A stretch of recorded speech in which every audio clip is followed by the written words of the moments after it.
Hello and welcome everyone. In today's tutorial, I'm going to show you how to add a new user to your CORLMS system and teach you the basics of user management. Starting from the login screen, let's go ahead and enter our username and password to gain access to the system, and once we're logged in, we'll navigate to the administrators area by clicking on the gear icon found at the top right of your screen. If you do not see a gear icon beside your username, please contact your system administrator at coresafety.ca. Now that we are in the admin area, we can begin adding a user by hovering over the Users drop-down menu and selecting User Management. The User Management page allows us to view the structure of your organization and the list of registered users.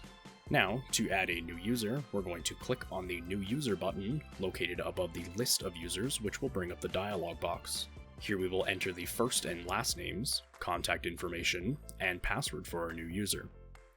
Now when it comes to usernames here at CoreSafety, we use the first.lastname scheme as it is easy to remember.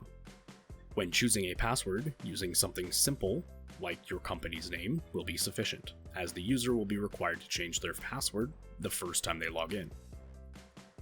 Now that we have entered the user's information, we need to add them to the correct section in the org chart.